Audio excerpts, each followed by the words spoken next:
Hey ladies,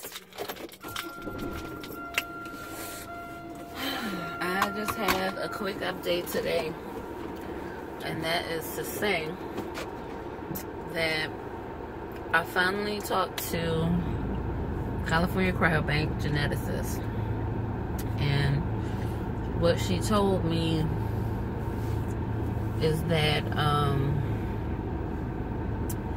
as far as the Wolf Hirschhorn, or basically she explained how like trisomy 16 can occur and Wolf Hirschhorn. So she said trisomy 16 doesn't really mean anything. It's just something that can occur at the time that sperm meets egg. While it's really common, it doesn't really mean anything. So there's nothing to be worried about as far as my donor is concerned. As far as Wolf Hirschhorn is concerned, as I mentioned in this video, with the results from my PGS testing, that the disease is probably mostly occurs in girls for the babies who have it. However, being a carrier of it is not specific to any gender, and that I think she said like over 80% of the occurrence is completely random, and by chance. There's no high percentage of reoccurrence or anything like that. So as far as she was concerned, it shouldn't be an issue as far as me continuing to use my donor.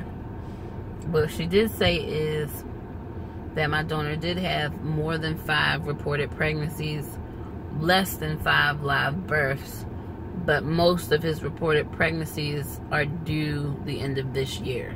So the fact that he has less than 5 reported births are not an issue. So, I guess if I do manage to have a baby, there'll definitely be some siblings out there. Whether these families will be willing to, you know, communicate with me or not, remains to be seen. That is, if I have a baby with this. So, I don't know. I mean, the way I'm feeling about it right now, I feel like if this embryo takes for my sibling, considering what the geneticist said, I'll use my last vial. If this embryo doesn't take, I have to decide if I want to use a new donor, or if I want to use my last vial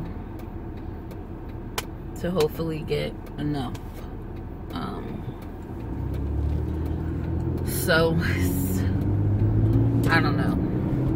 She also said I can have a conversation with my doctor about whether he thinks I should switch to a different donor or not.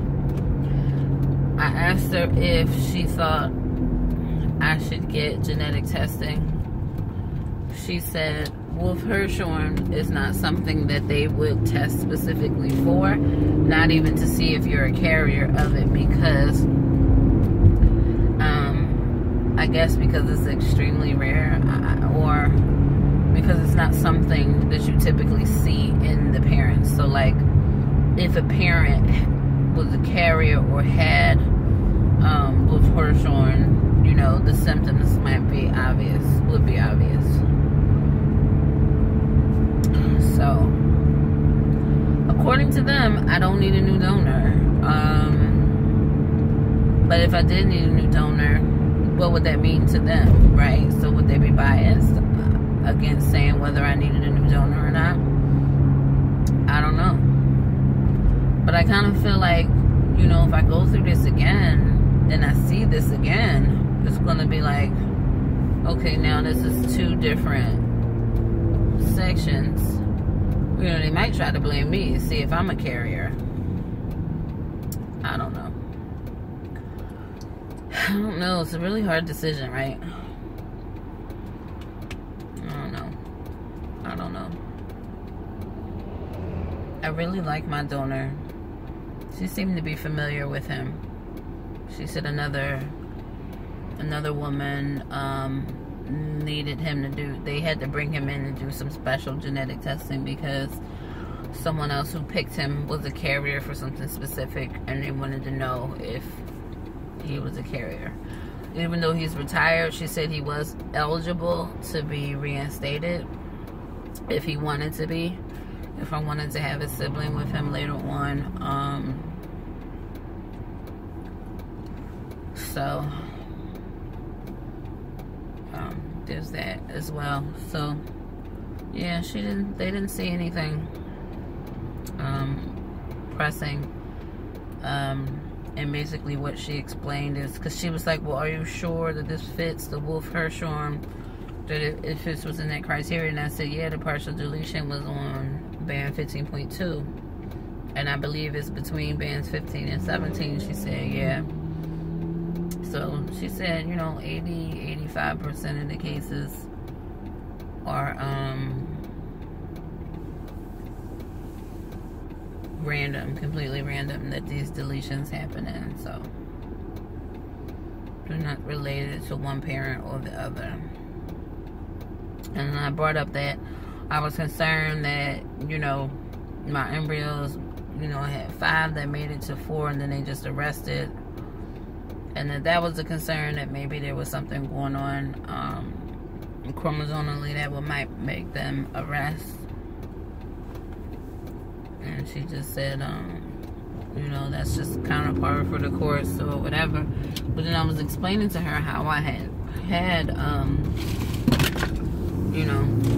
3 IUIs already, but it doesn't help that I have a black tube.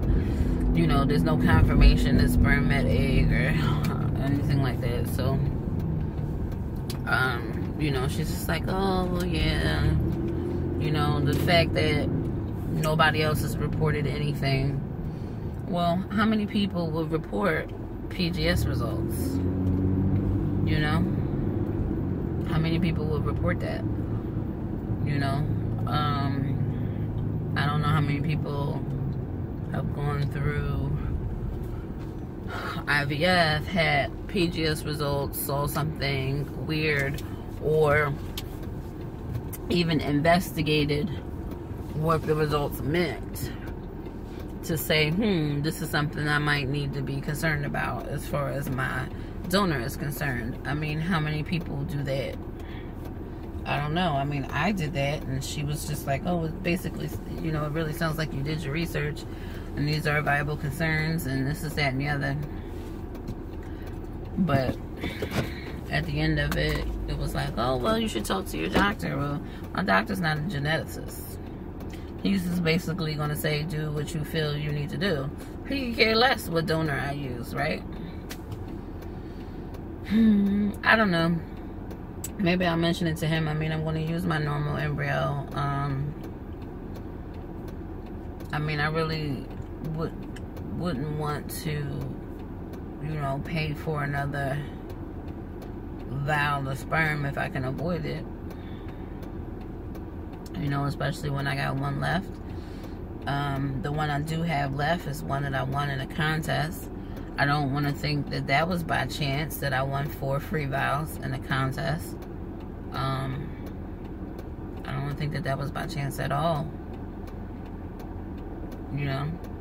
I think everything happens for a reason. It must be a reason that I won those 4 vials, right? That I would have 2 left over before starting my IVF process. I don't know. I feel like this means I should stick with my donor, but I think how this transfer turns out will be more telling than anything. So it makes me a little bit more anxious to get to transfer. This process is so hard. There's so many decisions to make, so many different things, so many factors. this is hard to know that you're making the right decision.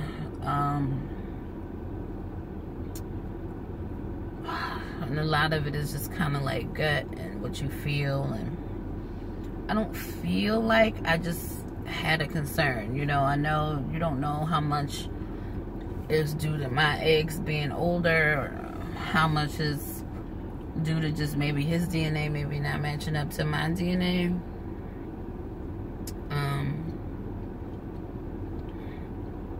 Or if it's all just a weird coincidence, you know. But I will talk to my RV about how he felt about the embryos basically arresting at Marula stage. What he thinks might be the cause of that. I know he can't say my weight. My weight has no bearing on egg quality. It's probably going to say my age, you know, but I don't know. You know, I try not to compare myself to other people, because it seems like other people get pregnant easier. But in reality, I don't know their stories. Maybe it seems like they got pregnant really easy to me. You know, other people done other things, you know, with their body. You know, it's really easy to get caught up in the why them, why not me, and I try not to do that, because when you say why not, you know, the universe doesn't hear not. They just hear the why. And if you say, why is it always them, the universe will keep making it them, and not you. So I try not to do the why not me bit, and not complain. But it's hard, you know. A girl I graduated from high school with, Saturday, announced that she was expecting her baby's due in January. My best guy friend on Friday sent me pictures of his newborn son that was born on July 6th. So,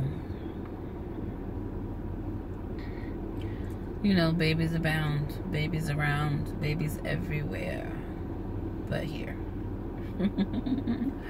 But my baby's coming. I know my baby's coming, and I just have to be patient. When the time is right, my baby will come. When the time is right, my baby will come. So I'm just gonna remain patient and try not to stress out too much about all of this. And see what my RV has to say. I mean, it's not like he had a conversation with me about anything. I still haven't talked to him. I've only talked to the nurse about my next steps and all of that. It's Monday. I'm officially 2 days off of birth control now. So I can expect my next cycle to start pretty soon. That'll be cycle 15, but 14 was really short. So I can expect that to start soon. And take it from there. I mean, that's all I can do at this point. That's all I can do. So see how this transfer, you know, just try not to stress it, and see how this transfer pans out, and